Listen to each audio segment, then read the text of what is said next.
Assalamualaikum warahmatullahi wabarakatuh. Yang terhormat kepada Bapak Oka selaku dosen pengampu mata kuliah analisis multivariat. Perkenalkan nama saya Daku Samadani dengan NPM Akhir 079. Di sini saya akan menjelaskan mengenai analisis multivariat menggunakan metode pet analisis dengan data yang telah disediakan. Data yang tersedia memiliki beberapa variabel. Yang pertama adalah umur karyawan X1, merokok X2, tingkat stres Z, dan yang terakhir biaya kesehatan adalah Y. Untuk modelnya seperti ini dan juga hipotesisnya seperti ini. Selanjutnya kita akan masuk ke SPSS. Lalu kita pilih file, kita masukkan filenya, kita pilih open. Selanjutnya kita langsung mencet OK. Nah, seperti ini. Terus kita lihat dulu variable value-nya seperti ini.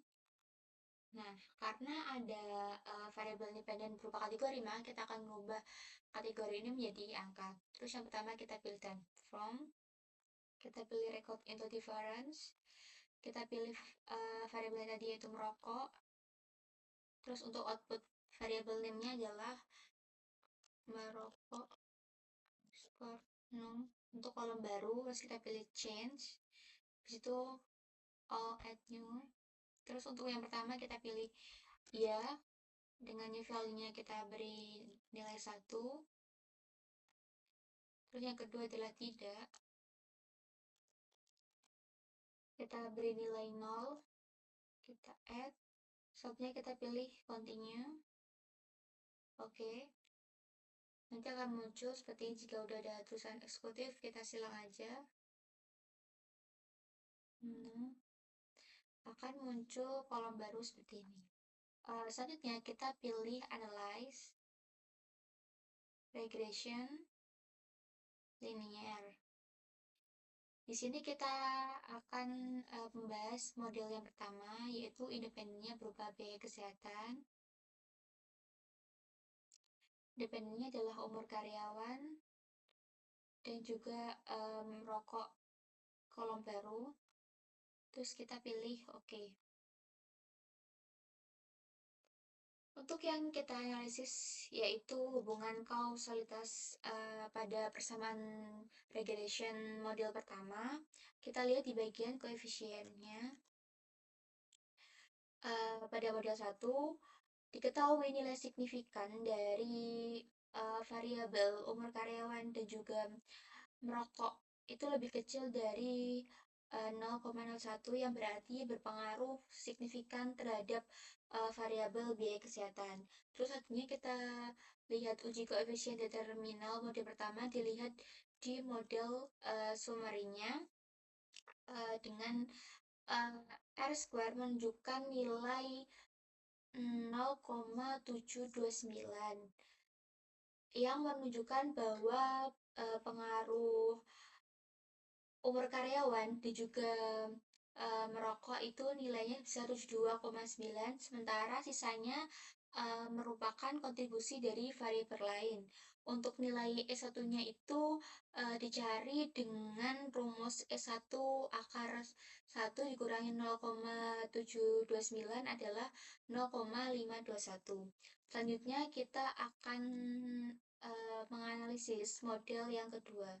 Kita kembali lagi ke SPSS-nya, kita pilih lagi, selanjutnya lagi, kita pilih regression, linear. Habis itu untuk variabel dependennya adalah biaya kesehatan. Terus untuk variabel independennya itu umur karyawan, merokok, dan ada tambahan variabel yaitu tingkat stres. Setelah itu kita pencet OK. Nah, di sini kita akan melihat hubungan kausalitas pada persamaan regresi model yang kedua. Kita lihat di sini di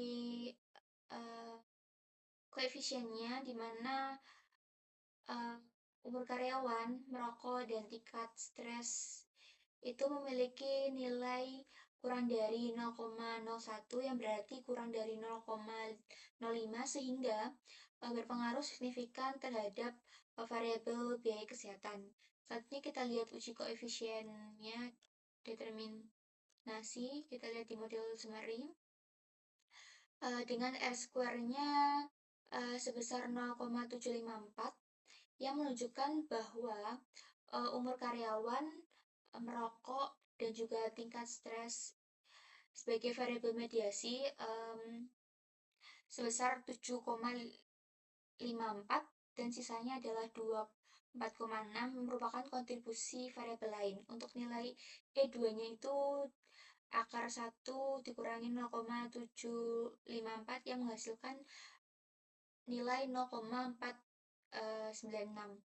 Berdasarkan hasil analisis yang telah didapatkan, ada beberapa kesimpulan. Yang pertama adalah seluruh variabel yaitu umur karyawan, kebiasaan merokok, dan tingkat stres terbukti berpengaruh positif dan signifikan secara langsung terhadap biaya kesehatan karyawan. Karena nilai signifikan ketiganya itu kurang dari 0,5. Artinya semakin tua usia karyawan, semakin tinggi kebiasaan merokok, dan semakin besar tingkat stresnya, maka semakin besar pula biaya kesehatan yang tanggungnya. Terus yang kedua adalah tingkat stres itu terbukti memediasi pengaruh umur karyawan terhadap biaya kesehatan secara tidak langsung, yang menunjukkan dari turunnya biaya beta umur karyawan dan menjadi 0,20 setelah tingkat stres dimasukkan ke dalam model. Selanjutnya, yang ketiga adalah kebiasaan merokok. Menjadi faktor paling penting mendominasi beta tertinggi, yaitu 787, sehingga mengendalikan kebiasaan merokok di lingkungan kerja merupakan langkah efektif untuk menekan biaya kesehatan. Terus yang untuk model keempat adalah untuk model kedua terbukti lebih baik daripada model pertama karena di mana kemampuan menjelaskan variasi biaya kesehatan meningkat dari 72,9% menjadi 75,4% setelah variabel stres ditambahkan dengan nilai E1 sebesar 0,521 dan E2 sebesar 0,492. Jadi kesimpulannya adalah untuk model 1 terbukti lebih baik daripada model 2. Sekian presentasi dari saya. Apabila terdapat kekurangan, saya mohon maaf. Terima kasih atas perhatiannya. Wassalamualaikum warahmatullahi wabarakatuh.